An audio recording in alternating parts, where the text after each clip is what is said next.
Claro. Así que gracias por haberme invitado. De nada. Después te digo cuánto sale. La presento porque si no me irrita después. Porque como todos la conocen, pero bueno, ahora es distinto porque esto está saliendo por Facebook, por televisión y por, a ver, radio. Vos querías decir. A mí que me gusta tanto la radio, le pedí permiso para que me dejara anunciarla. Nosotros estamos saliendo por FM Capitán Sarmiento 94.5 y salimos por CS Hoy 24 107.5, porque yo no quiero, no estar bien con los otros medios, pero realmente si pudiera elegir siempre por dónde salir, en radio. Amo la radio. Bueno, amo la radio. Vamos a hacer, la idea es hacer 3 programas seriados, ¿no? Sobre filosofía. Una especie, bueno, ella lo va a decir mejor, una especie de un panorama. Imagínense que no puede ser un curso de filosofía ni nada por el estilo, sino simplemente un panorama.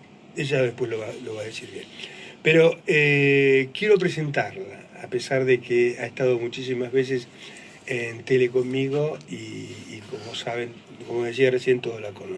Adriana es profesora de filosofía, es profesora de pedagogía, me hizo un machete, es postitulada como especialista en formador de formadores, posgraduada como especialista en educación superior en tecnologías de la información y la comunicación, administradora de aulas virtuales con graduación nacional. Ejerció la docencia ininterrumpidamente desde sus 20 añitos, hace un tiempito ya, cuando aún era estudiante. Yo ella la conocía y me acuerdo ir a buscarla al CONSUDEC, donde el Consejo Superior de Educación Católica, y a la Facultad de Medicina del Salvador, donde la Universidad del Salvador, donde ella dictaba clases en la facultad. Fue profesora de institutos superiores de formación docente de la Universidad del Salvador, como les decía, y docente en la Universidad de Buenos Aires. A su vez es conferencista en varios lugares, ha dictado conferencias.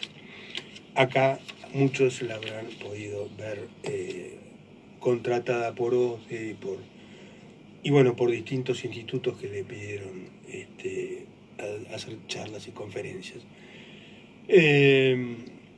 Dicho todo esto, porque me parecía que a ella no le gusta hacerlo, pero me parece que es importante que sepan quién es la que va a hablar de filosofía.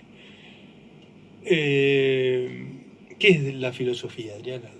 Largamos por ya arrancamos. Si no ¿querés agregar algo de esto? No, me quedé pensando, porque vos al decir conferencista, yo estaba pensando cursillista. Lo que pasa es que cursillista es una palabra muy acotada. Suena por ahí a muy fanático religioso, porque yo he dictado cientos de cursos de psicología de la religión. Eso es me olvidé de decírtelo en el currículum, en el síntesis, ¿no? En la Cava, lo que ahora es Cava, lo que antes era Ciudad de Buenos Aires solamente. Capital. Capital, y eran, en realidad no eran conferencias, eran cursos completos. Estuve como 10 años dictando, que era una creación mía, era creación propia. Un curso de psicología religiosa, muy, muy lindo, desde la filosofía. Bueno, vos me preguntás qué es la filosofía. Sí, contale a la gente qué es la filosofía. No es fácil decirlo, no es fácil definirla, y la filosofía en sí no es fácil. Yo lo que te diría es que siempre, cuando vos no entendés una palabra, hay que hacer, o querés comprender una palabra, tenés que hacer lo más simple que ir al diccionario o a la etimología. Clásicamente, cualquier persona que comenzaba un curso de filosofía tenía una cátedra de filosofía, podía ser en su especialidad, en su carrera o en otra carrera que tuviera el espacio incluido. Los profesores comenzaban, yo te estoy hablando de hace tiempo atrás, no muchos años atrás, la filosofía, si vamos a la etimología, significa filiate Sofía, amor a la sabiduría. Y vos sabés que yo no me he despegado de esa definición, porque es tan amplia y es tan general que es sumamente y notablemente abarcativa.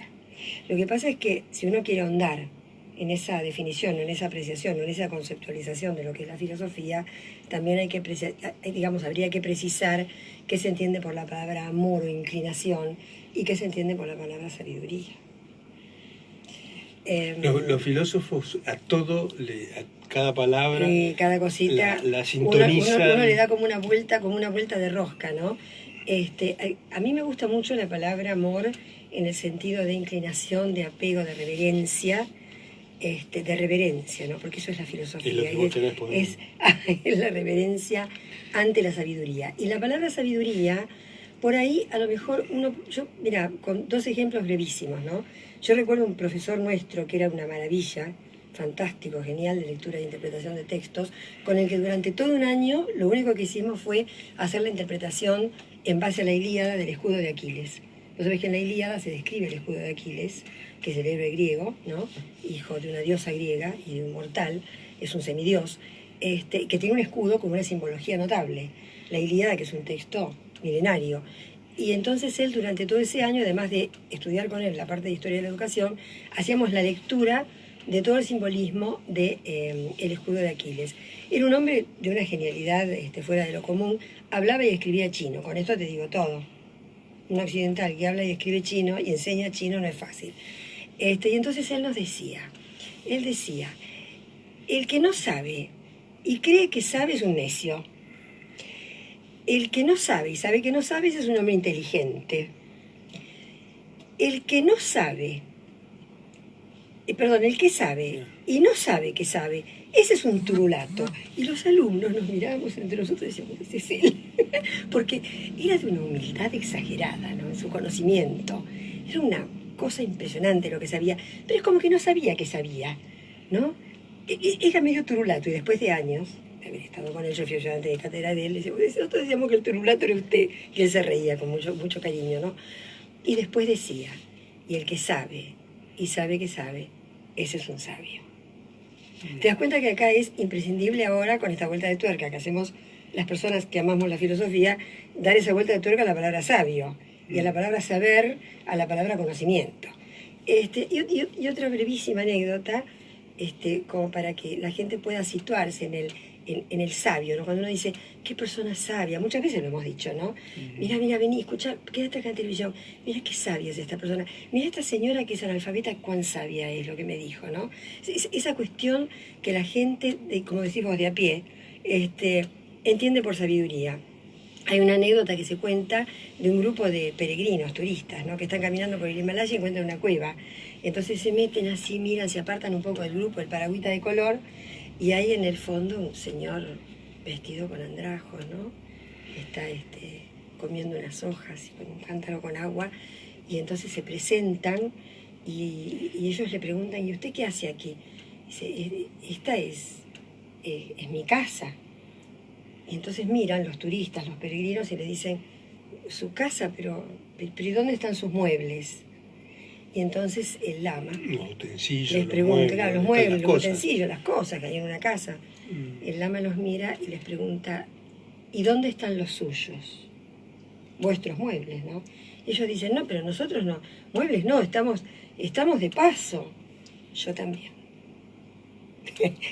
Es tremendo, ¿no?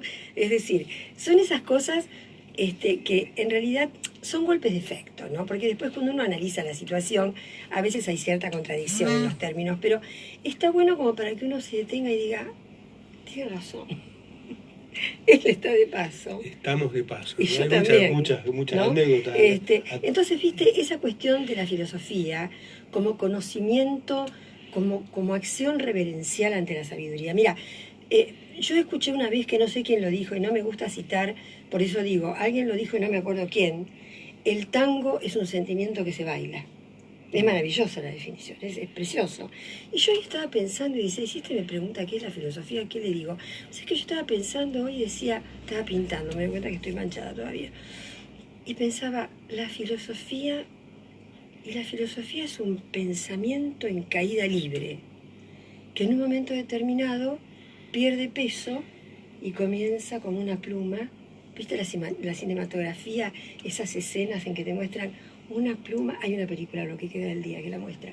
Una pluma livianísima que sube y baja y sube y vuelve a bajar y te parece que toca el piso y después se va hasta no sabes a dónde. Para mí eso es la filosofía, ¿no? Es una caída libre, un pensamiento en caída libre que en un momento determinado pierde peso y queda a merced del viento y de la libertad como una pluma que baila. ¿Y para qué sirve? ¿O sirve para algo? ¿No? General, ¿Queda mejor para qué sirve? Claro, en general en mi época, yo digo en mi época, yo soy una persona grande, acabo de cumplir 71 años. Imagínense que si empecé a enseñar a los 20, yo era estudiante todavía y era ayudante de cátedra de profesores prestigiosos míos que me llamaban para ser ayudante y que después me contrataron, de los cuales después yo llegué a ser adjunta de uno de ellos en la Universidad de Salvador, en la cátedra de medicina, pero no de medicina, sino en la Facultad de Medicina. En filosofía. En la cátedra de axiología, la cátedra de ética, ¿no? No es lo mismo axiología que ética, pero más o menos por ahí estamos. Y vos sabés que, digamos, con estos profesores, en esa época, pensá hace más de 50 años, lo que se usaba decir era la filosofía es la más inútil de todas las ciencias, tiene que ser esencialmente inútil. Hay que entenderlo eso, ¿no? Yo pienso que es utilísima, pero hay que entender que, a ver, se refería a que vos no podías manufacturar algo, que vos no producías algo que servía para algo que se veía, no se producía algo, un útil para algo para usar, o algo que fuese un medio para alcanzar otra cosa, como si yo te digo, fabrico una caña de pescar que me sirve para sacar peces del agua, algo ¿no? material, nada. No, pero yo creo que es un saber imprescindible. No sé si decirte útil, pero sí imprescindible. Y a ver, para eso no tenés que ser ni graduado, ni tenés que ser estudiante de filosofía, sino simplemente ser una persona que toma conciencia de que alguna vez en la vida ha caído su pensamiento en caída libre y en un momento determinado se detuvo y empezó a flotar como una pluma. Y empezó a pensar libremente y a tratar de desentrañar las cosas. Siempre es tan profunda, por ejemplo, lo que se dice vulgarmente, la filosofía de café, ¿eso es filosofía también?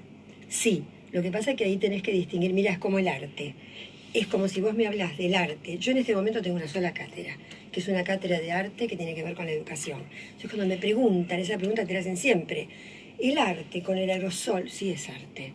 Lo que pasa es que, a ver, es muy distinto el arte popular, que es un arte que la gente hace desde lo artesanal, ¿no? Por supuesto, al arte académico, que tiene que ver con la sistematización del aprendizaje, el aprendizaje para el dominio de los materiales, las teorías del arte, la historia del arte. Pero después vos tenés un arte popular que desborda, que explota, que sale. Andá a ver los grandes muralistas en aerosol. Nosotros los hemos visto trabajar en Salvador de Bahía. No podés creer cómo trabajan.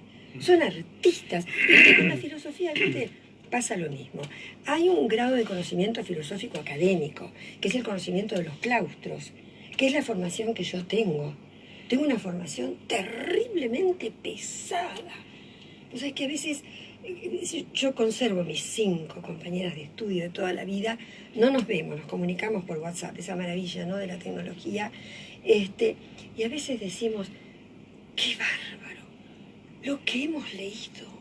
¿Cómo hacíamos para leer tanto? Porque hoy en día, viste, la gente te habla de Kant, de Heidegger, Santo Amaro, y no los leyó.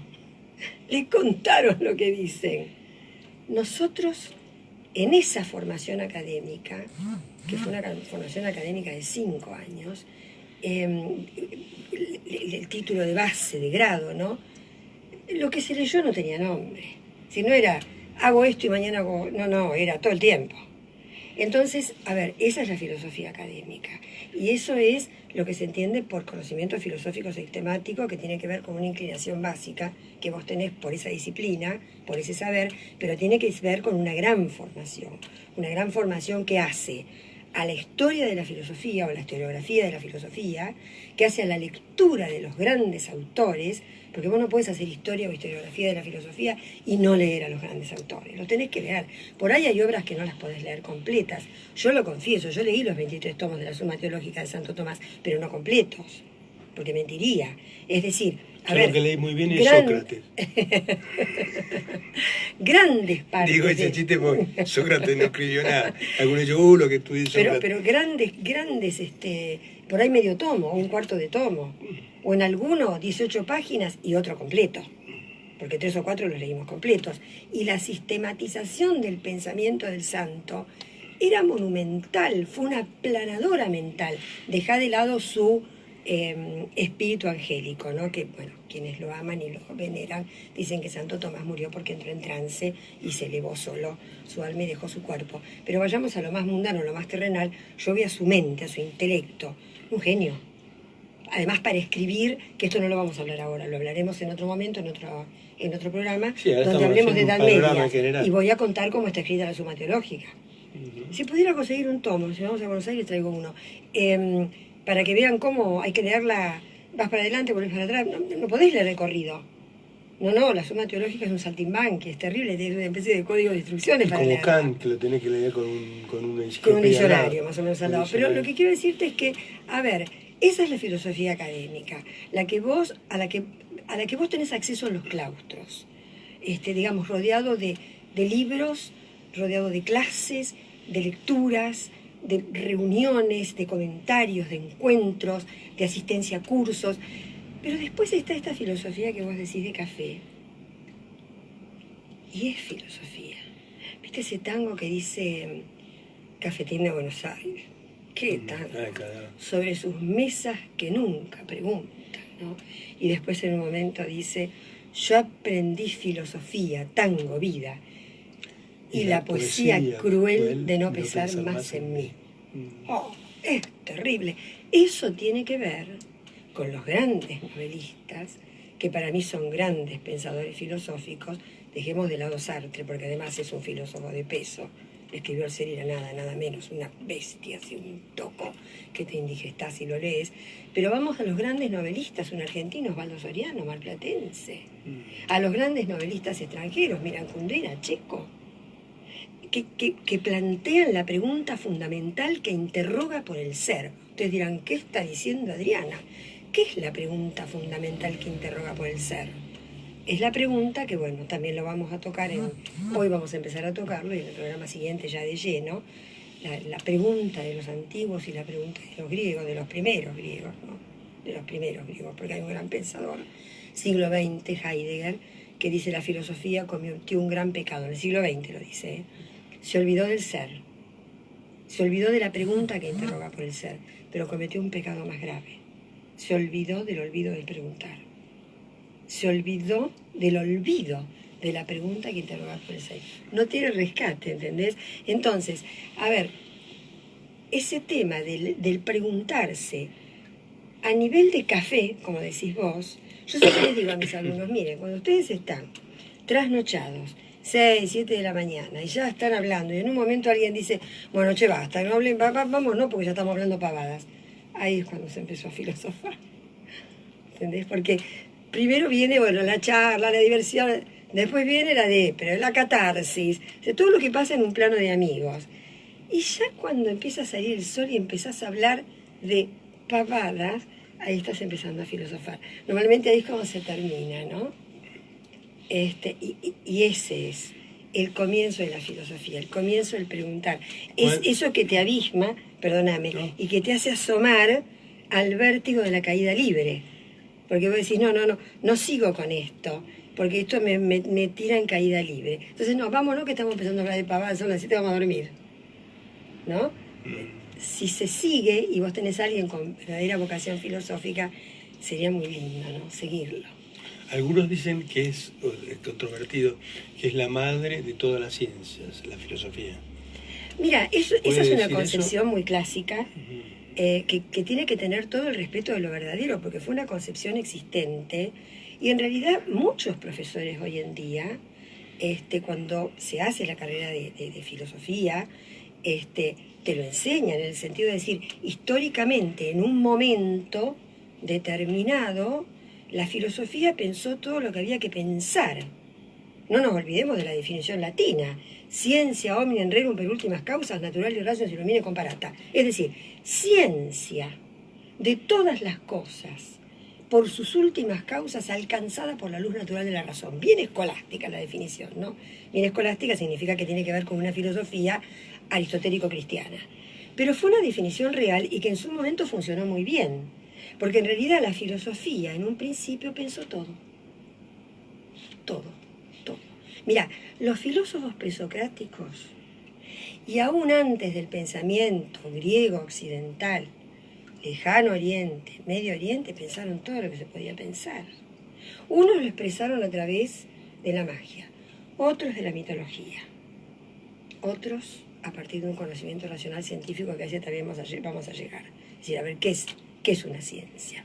¿Por qué decimos que algo es conocimiento científico? ¿Por qué es ciencia? ¿Qué es una hipótesis? ¿Qué es una explicación? ¿Qué es una teoría? No te me escapes, ¿es la madre por de eso, toda la ciencia? Como en un principio, anda Aristóteles, ¿no? Bueno. Anda Aristóteles, siglo IV a.C. Es decir, 4 siglos antes de Cristo, pensó todo lo que se podía pensar. Lo que se te ocurra lo pensó. Lo pensó, lo escribió y lo clasificó. Llega un momento en que los siglos, no los años, los siglos pasan y no hay compendio humano que pueda abarcar el cúmulo del saber. Pensá que además en esa época no había sistematización digital de conocimientos. No estaba la computadora, claro.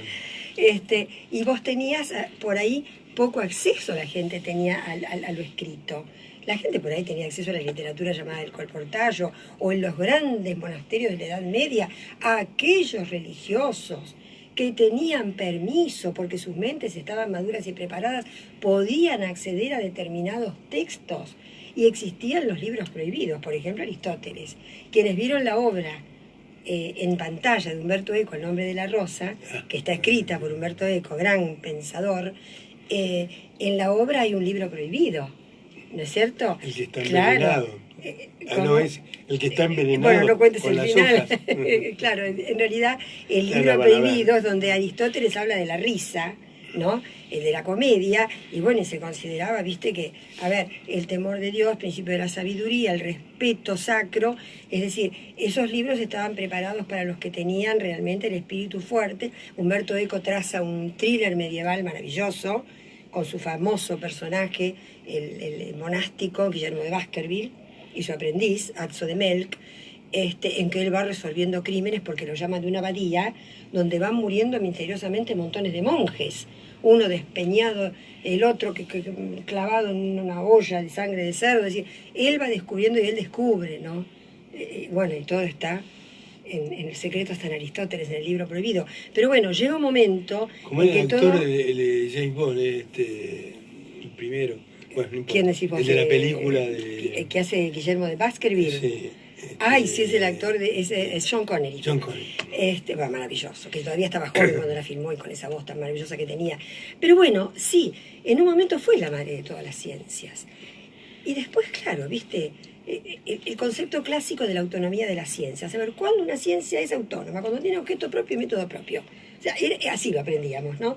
Pero tiene mucho de verdadero, y hay mucho de verdadero en que la filosofía englobó todo. Llegó un momento que cuando vos llegas a ver lo puedes abarcar tanto, empezó a abrir sus brazos, y entonces tus profesores te decían, cual frondoso árbol, ¿no? Me gusta el ejemplo claro, del árbol. para la gente es fácil, cual frondoso árbol, del que entienda, empiezan a desprenderse las hojas y empiezan a caerse las ramas. Ciencias.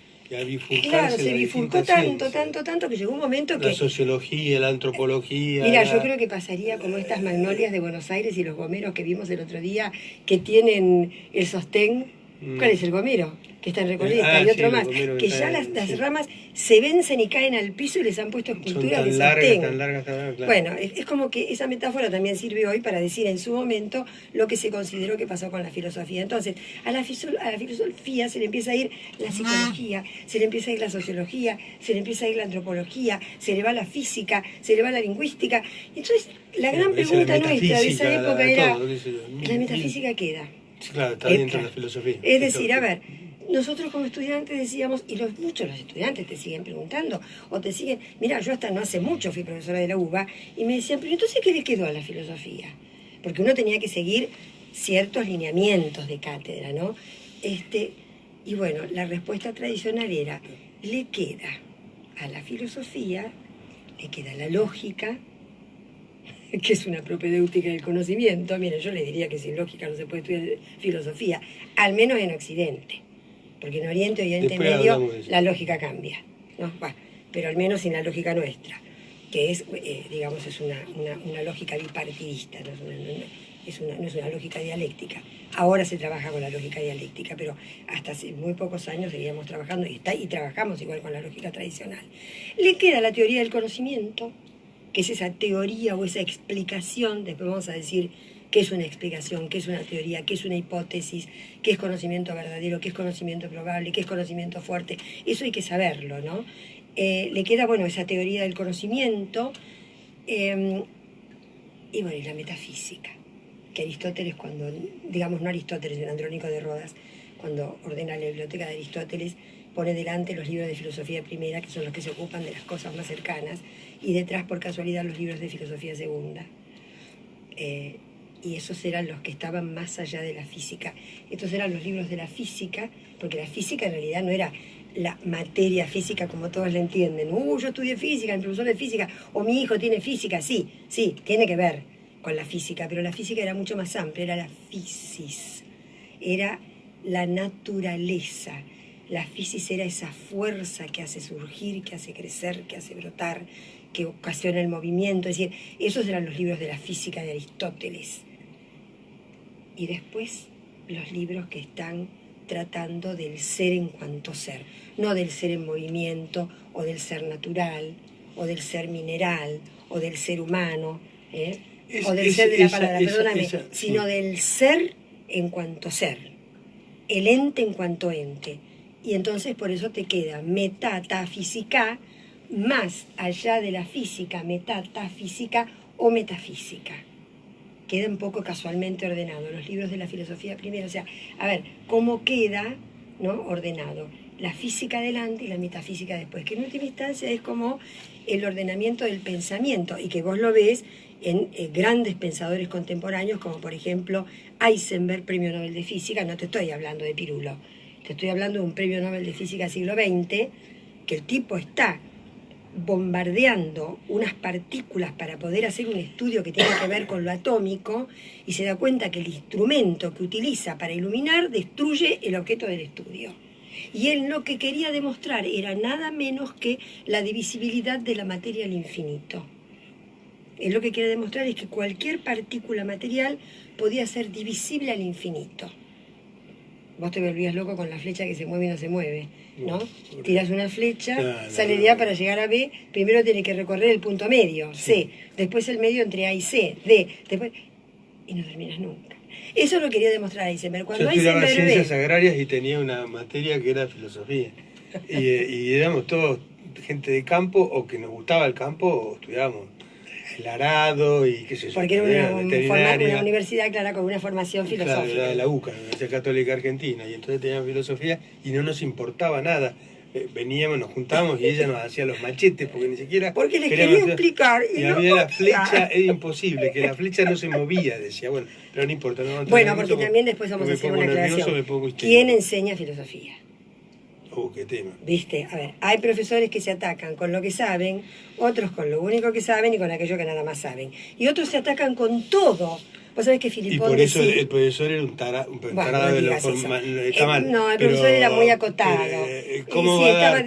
La filosofía tiene... Claro, si vos dis la filosofía en ciencias agrarias, tiene que ubicarse, tenés que ubicarte y ver, conversar con los alumnos, trazar un programa, había libertad de cátedra, pero de todos modos, miren, vos no sé si lo sabés, pero yo a veces lo he dicho, Filipón tiene una frase maravillosa que dice: el maestro cuando empieza a enseñar, maestro se refiere al docente, ¿no? Justo empieza por lo que no sabe, dice: ¿para qué me metí en eso en la primera clase?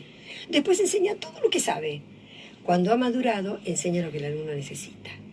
No lo que el alumno quiere, lo que el alumno necesita. Es decir, un profesor de filosofía tiene que adecuarse a las circunstancias. Bueno, por eso te digo, como les era tan difícil, yo cometí, perdón, les pido perdón, les hacía unos papelitos.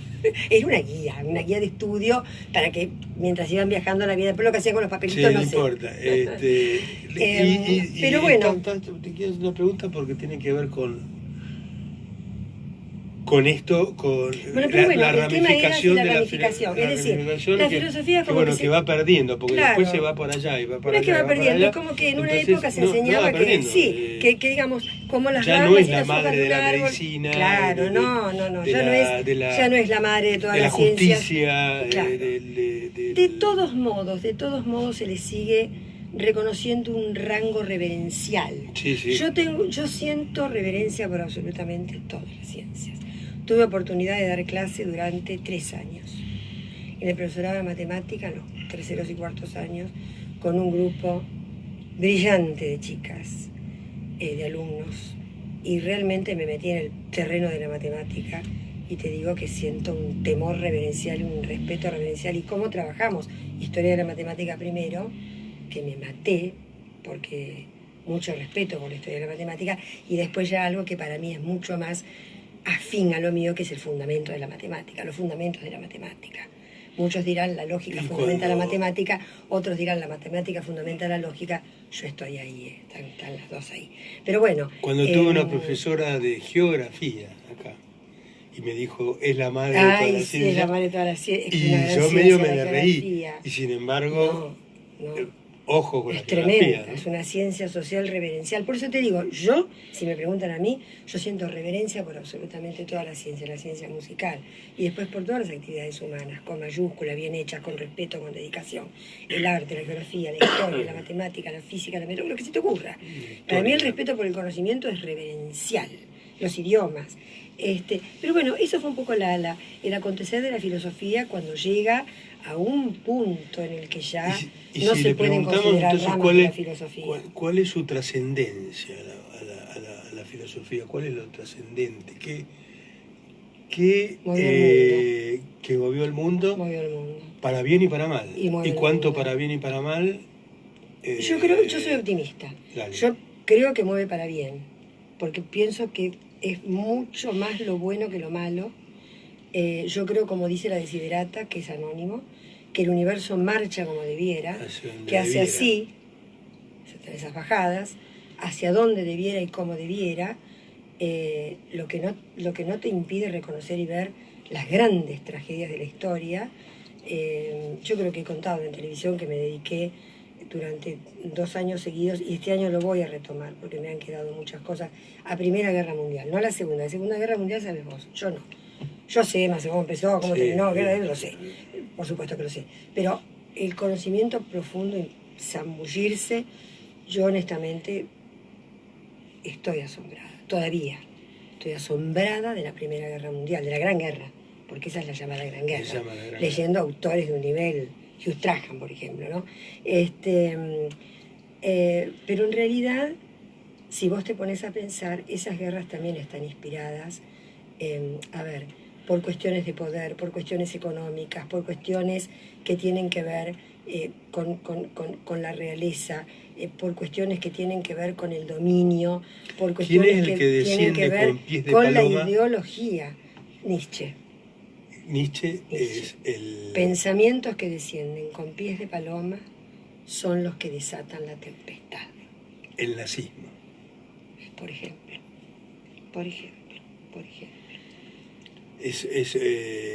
Nietzsche muere en 1900, pensamos en el nazismo cuando nace y cómo nace y quién lo encarna, que en realidad fue un actor de teatro frustrado. Mira, si hubiera sido un actor de teatro exitoso, por ahí Hitler no hubiera existido. Pero está inspirado, y está inspirado en las obras de Nietzsche. Las obras de Nietzsche son... Es maravilloso Nietzsche como escritor, es maravilloso. Por ahí tienen, hay que leer a Nietzsche. Es decir, yo no sé cómo hay gente que se larga a hablar de Nietzsche y no leyó a Nietzsche. Por ahí a lo mejor una persona no puede leerse... Es imposible leer. Yo no lo leí, pero me quedó ese pensamiento. Porque pienso que es un degenerado, porque es me imagino que no, pensador de un nivel, pero hecatónico, te diría, ¿no? Tremendo, tremendo. Aparte es un profeta de sí mismo y es un profeta de lo que va a venir después. Cuando él en ese Uomo, ese hombre dice, después de mí, no lo estoy citando textual, pero él dice, después de mí habrá movimientos como nunca los hubo, conflagraciones universales, se separarán las montañas de los ríos, el mundo estallará en pedazos. Estalló, Segunda Guerra Mundial. Segunda ¿no? Guerra Mundial con la bomba atómica. Y bueno, y también la primera en el ruta. sentido de todo ese pensamiento dominante y ese pensamiento de etnia.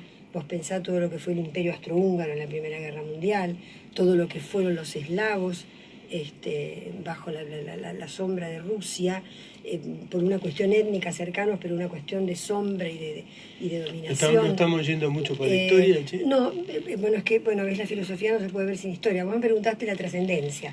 Claro, porque un profesor lo que siempre tiene que hacer es bien, irse y volver. está bien, Es decir, volver, uno tiene que tener con los años la habilidad de irse, ¿no? irse y volver. Porque vos tenés profesores que se van y se van al... Claro, para eso estoy yo y para... ¡Carazo! El barrilete te va. No, pero yo lo tengo clarísimo. Vos No, lo que me ya sé, preguntaste ya era la sé. trascendencia, y lo que yo pensaba era, a ver, la trascendencia. Pero la trascendencia, a ver, yo puedo ¿Qué opinar... palabra puedo la decir trascendencia? Porque la justicia, la moral, la ética, Sí. todo intervino Y para interviene, ir a ver, poniendo los granitos, claro, en realidad, las simientes claro, para... claro, A ver. claro, cuando vos hablas de la justicia hay una cantidad de disciplinas que hacen a la justicia, al tratamiento de claustro y académico de la justicia. ¿No es cierto? Después hay un sentido de la justicia que comienza con los niños, cuando tiene sentido de la justicia. No, vos no me respetas, yo no te respeto. Dejando de lado esa justicia natural, o ese sentimiento de la regla, que se llama sentimiento de la regla natural, de lo reglado, hay toda una cuestión disciplinar de la justicia en lo académico, de la ética, de la moral, es decir, tienen raíces diferentes, ¿no? La ética y la moral provienen de lenguas distintas, pero, a ver, la psicología, la sociología, es decir, la política, o sea, la filosofía cambió el mundo y lo sigue cambiando, porque la filosofía es la que en realidad anima, y anima en el sentido de animar, de dar vida, ¿no? Ánima, en el sentido de, ¿viste? Cuando dice uno, ánimo, le dice a uno. Es decir, perdió el ánimo, perdió la presencia de ánimo, decían las viejas, ¿no? Cuando decían, se desmayó, ay, perdió su presencia de ánimo. Quedó inconsciente, perdió la conciencia, ¿no? No perdió la vida, pero esa cosa que te anima y que te hace estar abierto ante, ¿no? Y expectante, y que estás en tiempo y espacio, no estás ahí vagando en otro lado.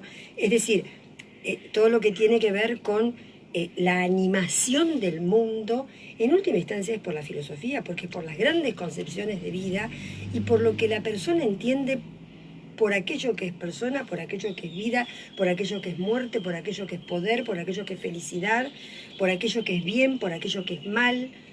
Es decir, las grandes concepciones. La ¿Todo gran filosofía está en las político tiene que tener ideologías. un gran filósofo al lado?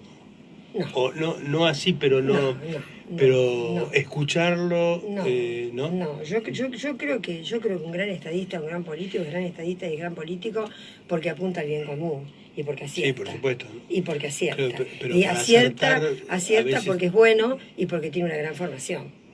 En realidad tiene una gran formación que hace que tenga la posibilidad. Depende de, a ver, qué es lo que hace. Una cosa es manejar un Estado, dirigir un Estado, estar en la corona, ser un primer ministro, o ser el Papa Rey. Otra cosa es ser ministro, ser miembro del Parlamento. Es decir, vos entendés por políticos todos, ¿no es cierto? Pero yo creo que tienen que tener un acervo importante en cuanto a lo que nosotros entendemos por sentido común, por el apuntar siempre al bien común, y después los conocimientos básicos y necesarios que hagan, a ver, aquello para lo que fue nombrado, ¿no es cierto? Yo tengo tanto gran respeto a los filósofos, y a veces inclusive hasta en los actuales, ¿no? Algunos por ahí no, pero bueno, no estaría hablando de política, pero que yo creo que hay grandes pensadores debería político, un presidente debería de tener un pensador de peso al lado para que lo... Pero bueno, no importa, eso entraríamos bueno, en... son opiniones, opiniones. Son opiniones. Pero ¿cuándo se inicia la filosofía? No, yo lo que te quería decir, cuando cuando recién llegaste, que hablaste de la trascendencia, yo te lo voy a enlazar con el tema de los autores, y hablaste de los pensadores contemporáneos, es decir, a ver, Yo lo que creo es que para tener una buena formación filosófica, y esto lo digo por ahí para la gente joven, que está pensando a lo mejor en iniciar una carrera filosófica o está en una carrera que tiene filosofía y le gusta. Mira, yo tengo como un gran amigo psiquiatra, pero que es una eminencia como psiquiatra, muy joven, 34 años, brillante. Lo que sabe de filosofía ese hombre no se puede creer, porque lee, ¿me entendés? Es decir, no se pueden no leer los modernos, Castoriadis, Foucault, tienes que leerlos a todos. Y vos después decís, pero yo no puedo dejar de leer el siglo XX, porque una cosa es el siglo XX y otra cosa es la filosofía contemporánea, ¿no? Los principios del siglo XX. ¿Cómo no voy a leer a Sartre, a Marcel? Y vos decís, ¿cómo no voy a leer el siglo XIX, siglo XVIII, siglo XVII? ¿Cómo no voy a leer el criticismo, el racionalismo, el idealismo? Y después te vas para atrás y decís, pero los pensadores de la Edad Media sentaron las bases. ¿Y pero después de dónde salieron? De la patrística, de los primeros padres de la Iglesia, San Agustín. Más atrás, los pensadores precristianos, Sócrates, Platón, Aristóteles, y después decís los presocráticos, y después llegás y te vas. Y bueno, y te estás hablando de la Ilíada, yo, ¿no? Claro, como gran obra escrita hace miles de años, ¿no es cierto?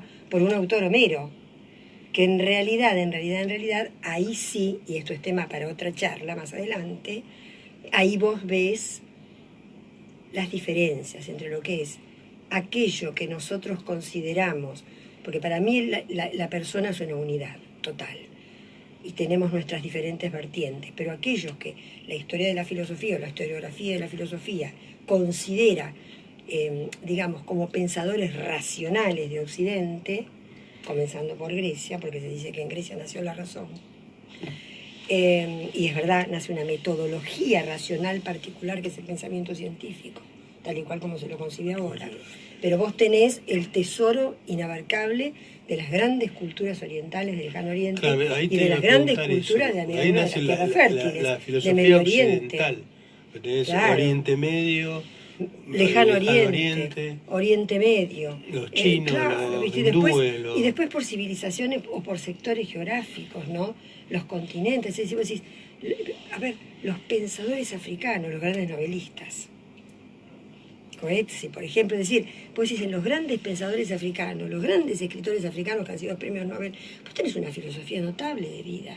Los grandes pensadores daneses, y los grandes pensadores latinoamericanos, y los grandes pensadores del Lejano Oriente. Es decir, vos tenés un caudal enorme en la historia de la filosofía. Lo que pasa es que ya es más compleja, es más reverencial, hay que encararla en forma seria y hay que leer las fuentes. Hay que leer las fuentes, aunque cueste, con ayuda. Por eso te digo, una cosa es la filosofía académica, la filosofía de los claustros, y otra cosa es la filosofía vulgar, popular. La palabra vulgar la digo sin ningún tipo de connotación peyorativa, es una palabra técnica en realidad, ¿no? Aquello que no es específico, que no tiene que ver con una ciencia particular, que es aquello que concebimos todos, las personas de a pie, los comunes, como digo yo, los comunes, son lo vulgar. Es decir, hay muchas formas de acercarse a la filosofía. Yo he dado infinidad de conferencias acerca del pensamiento filosófico, y siempre mis clases en la UBA se apartaban de todo lo programado, y la primera clase, que eran 3 horas, yo la dedicaba a esto. Les decía, bueno chicos, acá ustedes tienen que acercarse al pensamiento científico haciendo un panorama universal de la historia de la filosofía. Y empezábamos por Lejano Oriente, hacíamos todo Medio Oriente, hacíamos los griegos, pasábamos por la Edad Media, la modernidad, el siglo XX, la época contemporánea, en 3 horas, ¿eh? Yo la técnica la aprendí de un gran profesor español que tuve, que agarraba 4 pizarrones, por eso nos cambiaba, no de aula, de instituto nos cambiaba. Porque nos siempre llevaba a un lugar... me dice, no se podrá poner un pizarrón en el... Claro, nos llevaba a un lugar donde había 4 pizarrones seriados, y los pizarrones que subían y bajaban en esa época, y hacía unos cuadros de líneas de puntos con flechas que iban y que venían, esas flechas gordas, que vos veías la luz. Y yo me di cuenta que sirve, porque lo he usado muchísimo en la universidad, y después a través del tiempo los chicos te dicen, señora, eso es lo que usted dijo, y van al cuadro. Entonces decía, copien el cuadro,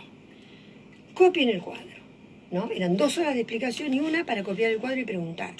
Y era terrible cómo la cabeza, vos te dabas cuenta que ahí decían, pero esto tiene que ver con esto, claro, y esto con esto, claro, y esto con esto, claro, o no, míralo de otra manera, entonces es así. Pero hay que tener un panorama. Evidentemente los chicos lo que estudiaban era pensamiento científico, y no podían leer a ver, de las fuentes todos los autores, pero los textos tenían, ojo, los textos estaban estructurados muy bien, yo digo estaban porque no estoy más en la universidad ahora, hace unos años, tuve 16 años en la universidad, en la UBA, estructurados con la lectura de las fuentes, leer las fuentes. No podés hablar de Platón sin leer a Platón, y podés hablar de Castoriadis sin leer a Castoriadis, para hablar de un contemporáneo, ¿no? Ni a Guisormán sin leer a Guisormán, yo le hago una reverencia. Sin leerlo o sin escucharlo. ¿Vive todavía? Creo que sí. Tiene que estar vivo. Creo que sí. Sí, yo lo he escuchado y bueno, no vamos a hablar de eso. ¿Te acuerdas la vez que lo escuchamos con Pacho Done? No. ¿Qué? ¿Falleció Pacho Done? No, creo que vive, no. lo maté a todos, Dios mío. No. Bueno, yo recuerdo esa, asesina. que estuvo muy bien Pacho Done, porque él tenía su Sí, limitación, pero se puso con una presencia. Como alumno. Ay, me encantó. Como hoy tuve una satisfacción bárbara. En CNN en español, hay un periodista que se llama Camilo, que yo lo veo siempre, pero mucho no me gusta, me pone un poco nerviosa, un poco irrespetuoso. Pero lo entrevistó a José Levi, nada menos que al corresponsal José Levi. Ay, mira, estaba tan apichonado, tan respetuoso, y a mí me encantaban los dos. José Levi con esa humildad que tiene, esa generosidad en el conocimiento, qué divino. Y él es haciendo un periodista reportaje de guerra, de conflicto. José Levi ha estado por Medio Oriente, por todos lados. Por Dios, y cada vez está más joven, cada vez está mejor. Sí. Es fantástico, yo lo admiro tanto. Yo en una época lo seguía en Twitter a José Levi. ¿Se enfrenta o se complementa la filosofía con la religión? Vos que has estado en el Consejo Superior de Educación Católica. No, mi formación es católica, sí. Y vos sabés que yo siempre digo, y me encanta decirlo, que hay gente que por ahí me dice, mujeres de mi edad, ¡ay, la época del colegio de las monjas! Yo soy como mi hijo mayor, o sea, nuestro hijo mayor, que tiene 45 años. ¿La monja del Consejo Superior? No, el Consejo Superior era el profesorado, es otra cosa. Yo hablo del colegio de monjas. Porque vos te olvidaste de mi primer título. Ah, sí. Yo soy maestra. No, eso es un pecado para mí. Que en mi casa se pueden olvidar de mi cumpleaños, pero no del Día del Maestro. Yo soy como primer título maestra normal nacional graduada, acorde a mi edad, en 5º año. ¿Qué maestra salíamos? Y si no, alguna de ustedes que sea graduada como maestra normal nacional me lo dirá. Como era María Lobo, por ejemplo. Cito a María Lobo porque María, evidentemente, y habrá sido Lidia Ravelino porque era mayor que yo. No tenían una falta de ortografía. Las grandes reverenciales del pueblo. Una ortografía perfecta. Por eso pongo la escritura. No, todo maravilloso. El lenguaje, María. De todas las maestras. Acá estamos en Facebook, pero yo estoy hablando un poco para la gente de Capitán Sarmiento, porque Facebook para todas partes. Fue una gran educadora de acá, maravillosa, que además era de acá, pero era de todas partes. Y bueno, el título de maestra normal nacional, por eso hablo del colegio de monjas. Por eso yo digo, a ver, tiene formación religiosa, ¿qué tiene que ver? De hecho, era directora del colegio de San Antonio, sí, Santa María, muchos años. De Santa María. Pero no tiene nada que ver la formación religiosa, no está reñida con la filosofía. A ver si vos en Medio Oriente encontrás a alguien que se forme sin ir a una escuela coránica. Grandes pensadores de Medio Oriente. Las universidades, por Dios. Estuve en la Universidad de Fez, yo. Y me acuerdo que en ese momento estaban excavando los cimientos de la universidad para hacer un arreglo, y yo me asomo y veo 7 metros para abajo y le pido a uno de los obreros en África del Norte, ¿no? Digo, no me trae un puñadito de tierra. Y me trajo un puñado de tierra. Y bueno, y ese puñado lo regalé con la mitad, la regalé con todo mi corazón para un gran amigo mío, lo quiero mucho, Jaime Baldomá, a quien ama la geología. Le regalé piedras del desierto, pues yo las tenía y decía, para mí no tienen un significado, y para Jaime sí, se las di. Y ese cimiento de la universidad, vos sabés lo que es tener, yo lo tengo en la vitrina, tierra de los cimientos de la Universidad de Fez, siglo VII a.C., que se jacta de ser la primera universidad, no lo es, ¿no? Pero bueno, a ver. Y yo tengo una piedra del muro de Berlín. Vos tenés el muro de Berlín, tu piedra que la conseguiste. La conseguí después de muchos años. Después de muchos años. Pero bueno, lo que vos me decías de la filosofía con la religión, que lo vamos a tratar, por supuesto, cuando lleguemos a Edad Media, fundamentalmente, o a la patrística, en realidad, los primeros siglos de la cristiandad. No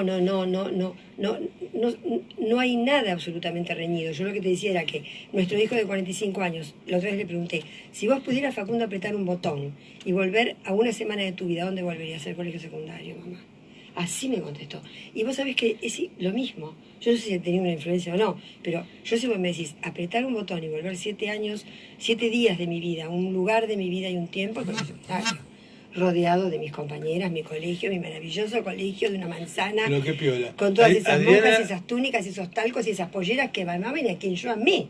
Y que me decían, lo pensaste, Vázquez. Claro, lo pensaste, Vázquez, no querés ser monja. Ellas querían que yo fuera monja, porque me amaban. Y yo le decía, no, hermana, no me voy a casar ni tener hijitos y voy a estudiar. Y fue lo que hice. Pero honestamente, ay, Dios mío. Y a mamá la amaban. Mamá tenía su determinación, que mamá enviudó muy joven, a los 56 años. Y mamá siempre decía, pasados unos años yo ya voy a ir mamá se iba al convento, porque las amaba. Y no lo hizo por los nietos. Cuando Adriana, nacieron nuestros hijos, mamá ¿qué promedio tenés primaria, secundaria? Muy alto. Y facultad muy alto, 950. No, tengo más. Pero bueno, dejémoslo ahí. Qué guaranga. Es una guarangada. Bueno, es un detalle. En realidad Toda, no quiere primaria, secundaria y facultad. En realidad no. 975. Sí, no quiere decir nada. Pero bueno, en realidad, y bueno, y después los promedios de los títulos y posgrados también son muy altos. Sí, también. Che, me quedé un poco con el tema de, después lo vamos a hablar en otra oportunidad, pero... pero que no está reñida. No está reñida. No está reñida, y aparte yo le recuerdo a la gente muy grande, como nosotros... La religión y la filosofía. Las maravillosas charlas de hace muchísimos años atrás, serían en Canal 7, no sé, entre Carrizo, el gran Antonio Carrizo, periodista, cultísimo, ¿de dónde era? Era de un pueblo de la provincia de Buenos Aires. Bueno, capaz que después me acuerdo. Y el maravilloso Padre Quiles. El Padre Quiles. Al oeste. Claro, rector de la Universidad de Salvador, años. Era yoga, era católico, era budista, porque él decía, yo puedo ser budista y católico, porque el budismo es una filosofía y el catolicismo es una religión. Siempre estaba enfrentado, pero él siempre lo manifestó como era. Y esas charlas filosóficas entre Antonio Carrizo y el Padre Quiles eran maravillosas. ¿Vos lo tuviste a Quiles? En conferencias, no como profesor. ¿Lo viste? Y nos recibía en el despacho sentado en posición yoga sobre el escritorio con su klezmer, el traje de sacerdote, es sacerdote jesuita SS. Porque los sacerdotes, SJ, perdón, SS es salesiano. Los sacerdotes jesuitas tienen esa cosa del conocimiento, ¿viste? Ellos se sienten en un rango de conocimiento un poco más elevado. Son tremendos como a los maristas que les decían hermanitos. Hermanitos, porque claro, eran los hermanitos. No, la congregación de los hermanos maristas, que tienen su santo, que era Beato Marcelino Champagnat, francés, que ahora es santo hace rato ya, la congregación Marcelino Champagnat la fundó fomentando la humildad como pequeños hermanitos de María. Así se fundó. Y la distinción eran las 3 violetas, que yo siempre los volví locos y los voy a seguir volviendo locos porque la quiero el escudito, que son la modestia, la humildad y la sencillez. Que ellos a veces les preguntan, hermano, ¿qué significan las 3 violetas? Pues significa modestia, sencillez y humildad. Es decir, son tan parecidas y son violetas porque perfuman sin ser vistas. En un campo de violetas vos tenés los pastos más altos y decís, ¿qué perfume? Y estás pisando violetas porque están abajo. El perfumar sin ser visto. Entonces los otros, ellos eran los gastaban diciendo hermanito para... Había algunos, los salesianos, los jesuitas. Este famoso sacerdote era, jesuita, maravilloso. Lo voy a nombrar porque realmente para mí fue un gran profesor. Humberto Raúl Núñez, padre Humberto Raúl Núñez, ya fallecido, que sabía chino y escribía chino y enseñaba chino. Imagínate vos siendo occidental. Era argentino, era mucho más grande que nosotros. Él tenía esa cosa de pica con los hermanos maristas y entonces le decía, padre, hoy va a tocar el timbre, venía por ejemplo un bedel porque los alumnos salen 10 minutos antes, tenemos una reunión con el rector en el patio de las Palmeras. Sí, hermanito, ¿cómo no? Y el hermano se iba con una bronca, porque hermanito era la denominación, pero hermanito se lo decía, ¿viste? Entonces la congregación logró el cambio de denominación por hermanos maristas. Y porque si no, con pequeños hermanitos lo volvían locos. Para la época estaba bárbaro, pero después medio como que ellos reclamaban, teniendo, hermanos maristas top brillantes, ¿viste? Sí, para terminar, unos 5 minutitos de... Qué difícil... yo no sé cómo es la pregunta. La filosofía, como dijiste bien, occidental, de Oriente Medio, de Oriente Lejano, o Lejano Oriente. Las diferencias. Las diferencias, todo eso también lo estudiaste. Se compatibilizan, son muy distintas. Hemos leído el Bhagavad Gita completo, hemos leído el Corán completo, es decir, no, el Corán, bueno, lo que hemos leído.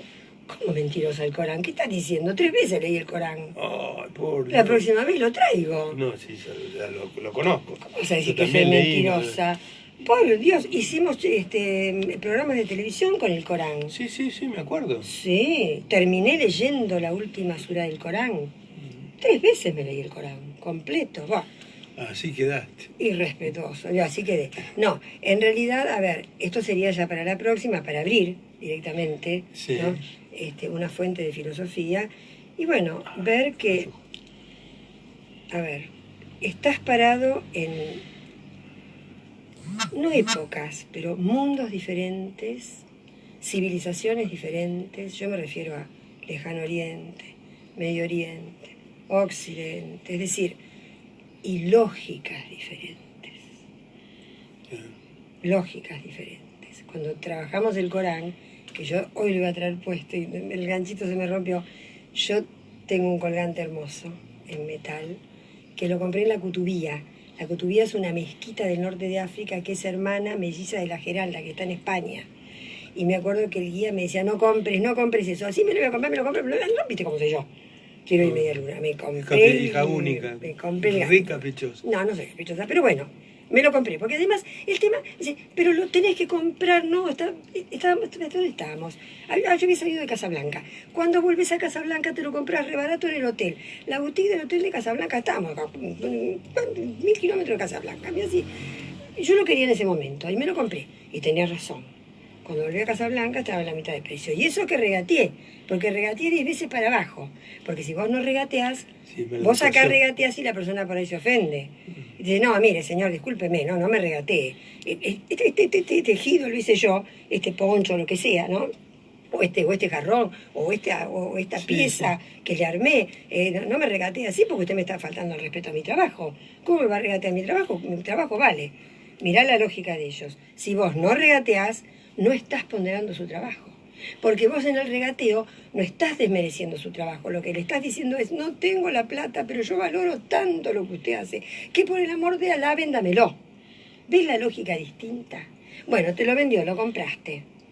Te vas con el collar puesto. Viene 1, vienen 3, vienen 5, vienen 10 que te lo quieren vender. Entonces vos acá, ¿qué haces? No, vos compraste esto. No, gracias, lo mostré, ya lo compré. Y acá ya está. Y se va. No, allá no. Allá la lógica es, ay, no, si usted le compró a él y lo ayudó a él, ¿por qué no me lo compra a mí? No se puede, tenés que comprar 100. Entonces no tenés que hablar. No, es tremendo. Las lógicas en el mundo, cómo van cambiando, cuán distintas que son, por Dios, el mundo es tremendo. Entonces, ahí en la filosofía vos lo encontrás. Muestra eso. La lógica del Oriente, que hay una lógica, pero cuando dicen, no, Oriente tiene un pensamiento mágico. En una época todas las carreras de filosofía empezaban por Grecia. El pensamiento nace en Grecia. No, en Grecia nace una forma de pensar distinta de todas las formas de pensar, originalísima, única, pero no la única. ¿Entendés? Entonces todo lo que tiene que ver con el pensamiento mágico, y en con el todas pensamiento las mujeres mitológico, están, es valiosísimo. En todas las filosofías. En todas las culturas las mujeres han estado. Más bien. Sí. Salvo algunas. Algunas todavía lo siguen salvo siendo. Algunas civilizaciones donde la figura de la mujer era muy, muy fuerte, como por ejemplo Roma, ¿no? Pero no cualquier romana. La romana de clase, ¿no? Pesaba mucho, era tremenda. O en las no civilizaciones, como dice Oriana Fallaci o Humberto Eco, los bárbaros. Era la mujer, la que mantenía la lumbre, fuego. Y porque ¿sabés qué pasa si no se mataban entre ellos? La única que ponía orden era la madre. Y son culturas matriarcales. generalmente las culturas bárbaras. Aunque vos tengas el bárbaro con los cuernos, que viene con el ejército, llega a la casa y lo matan a gritos, ¿entendés? Es decir, el matriarcado ha sido muy fuerte, muy pesado, pero de todos modos con un papel muy marcado asignado a la mujer, ¿entendés? Es decir, fíjate vos lo que le pasa a Juana de Arco cuando sale a pelear y se corta el pelo, cómo termina en la hoguera.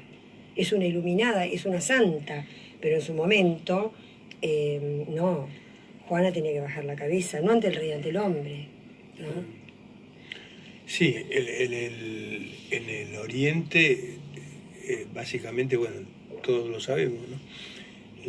La mujer está todavía absoluta y totalmente relegada. Hace poco, creo que en Arabia no en Saudita, todas partes, pero Arabia es tremendamente cerrada. por ejemplo, las dejan manejar ahora. Hace hace poquito poco. tiempo las dejan manejar. Y miren, del 18, a mí me impresionaron las afganas, no las solamente ricas, la ropa, ¿no? pero cómo están vestidas, es decir, las afganas ricas, de mucho dinero, las telas negras que tienen puestas, yo no te puedo explicar lo que son. La calidad de las telas, y lo único que vos podés verles debajo de tanta túnica y sobre túnica negra hasta el piso, que ni los pies, lo único que podés ver son los ojos detrás de un tul, porque tienen un recorte en el vendaje y tienen un tul, los ojos, nada más. Y están comiendo, por ejemplo, en un restaurante de gran categoría, que comen con las manos, y entonces levantan su túnica, tienen una servilleta negra y comen, y apenas la manito vos ves que sacan la puntita de los deditos y los ojos a través de un tul. Después en sus estancias se liberan. No pueden entrar hombres, ¿no? Por supuesto, ni el marido, ni los hijos, ni nadie, las mujeres están entre ellas. Pero no, bueno, es así, sigue siendo así. Y bueno, y por otra parte, a ver, la superación que ha habido en la filosofía occidental, pero, claro, a través de la filosofía, a pesar de que falta todavía, como dicen las chicas. Y vos tenés, actualmente, vos no sabés qué es mejor. Yo creo que lo mejor es la libertad, siempre. Por supuesto. Creo que la libertad es lo mejor, aunque a mí no me guste. O sea, a mí, por ejemplo, no me agradó. Yo respeto todo, el pañuelo azul, el pañuelo verde, yo soy provida, lo declaro, pero acepto todo. Todas las propuestas, todas las ideas, si no, no viviríamos en un mundo en paz. Pero, por ejemplo, no me gustó porque me parece que les hizo mucho daño a las mujeres que preconizan de estar a favor del aborto, esta manifestación en la que salieron con el torso completamente desnudo, los pechos al aire, todas tatuadas, que está bien, tienen todo el derecho, pero lo que no me gustó fueron los emblemas que decían hoy desayunamos feto. Eso no me gustó. Eso me chocó, pero... Tampoco no me gusta el feto.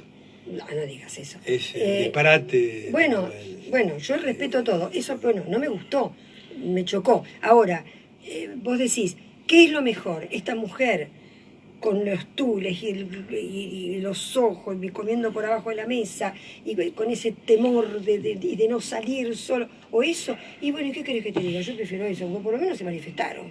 A mí no me gusta. Me parece espantoso, y te digo más, ojo, porque la libertad de expresión, cualquier libertad, después tiene consecuencias.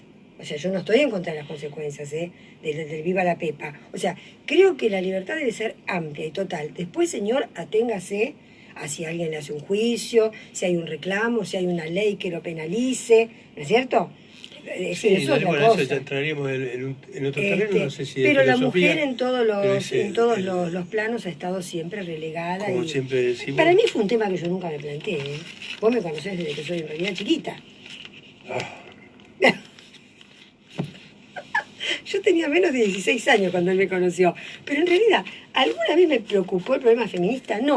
¿Por qué? Pero no yo reconozco. Pero no me tiene que haber preocupado. Claro, porque yo soy una tanqueta. Y yo le paso por ahí, yo le paso por encima, no te pito. Pero tengo que reconocer. Yo soy una alfombra en casa. ¿Sabes qué pasa? Y vine para acá y no es así. Sí. No, pero yo toda mi vida hice la mía. Y no me preocupó nada y nunca hubo algo, te aseguro, que por mi condición de mujer no lograse. Hice todo lo que quise, lo que se me antojó, a nivel profesional, humano. Pero no, un momentito, tengo que reconocer que no todo el mundo es como yo. Eso. Pero por eso te digo... Pero tenés un macho al lado. Bueno, pero eso es otra cosa. No, pero nosotros Te hemos ayuda. sido siempre muy amigos, básicamente. Sí. Muy amigos, muy de dialogar. Y vos me de charlar, reverenciás de- y como corresponde. Bueno, che, se acabó. Ay, Dios Todo el mío. día, todo el tiempo desde la mañana es así, ¿eh? A la mañana yo me despierto que estoy hecho pelota y empieza... Y dice que soy caprichosa. Siempre tiene Pero tema. ¿eso saben de dónde sale? De Una vez que de la estábamos en medialuna. Callao de Santa Fe tomando me dice, vamos, tenemos tiempo, 1 hora para tomar un café. Bueno, fenómeno. Entramos en una confitería y viene el mozo y le decimos 2 lágrimas dobles y yo quiero una media luna. Entonces pasó como 20 y digo, no me trajo la media luna. Bueno, déjate, me ya nos vamos. No, quiero mi media luna. Yo no sé cómo lo habré dicho. Y mozo, por favor, la media luna. Como siempre. Que él- Quiero mi media luna. No, no es así. Él ahora me llama bien y quiero mi media luna. De ahí me quedó el mote de quiero mi media luna y de caprichosa. Pero no soy caprichosa para nada. Antes de ayer, vieron que se largó a llover, cómo se largó a llover, no sé, pero terrible, una lluvia, lo veo 5 minutos, 200 milímetros. Antes de ayer, fue terrible. Antes de ayer. Y entonces, ¿qué tal? Ya está. Quiero helado. Que nunca quiero helado, porque en realidad nunca. A la heladería llegué nadando. Fui en el auto, por supuesto. El Pero auto no era una saliste con lancha. lluvia, fue en el momento de salir. Una lancha era. Me metí ahí, empecé a nadar, llegué a la heladería. Me da medio kilo de helado, bueno, así nadando, llegué al auto y listo. Pero esa es Adriana. Él es muy cómico, no se conocen qué faceta lo conocerán, pero es muy gracioso. Nos reímos mucho todos los días porque él es terriblemente gracioso. A veces me hace tentar en tal forma, pero tan forma, es muy gracioso. Sí. Me falta el... Che, nena. Bueno, somos así. ¿Listo? Vamos a la 73 próxima. y 71. ¿Para Hay qué que- decís mi edad? Yo no digo mi edad. Yo lo digo a todo el mundo. Vos sos más vieja que yo. ¿qué No, vas yo a siempre saber? digo tu edad. Dejate Yo joder. digo la mía y digo la tuya. Yo tengo 63. No, 76. Bueno, ¿qué tal? Che, ¿será hasta la próxima? Y en la próxima sí, arrancamos ya directamente con La filosofía. Lejano Oriente, Oriente Medio y Grecia. Qué divertido. Occidente. Bueno, cuando quieran nos vamos, señor Retucci, así que será hasta la próxima a mi manera. Chao, gracias. A ver si nos vamos, se nos están viendo. El corta, no corta.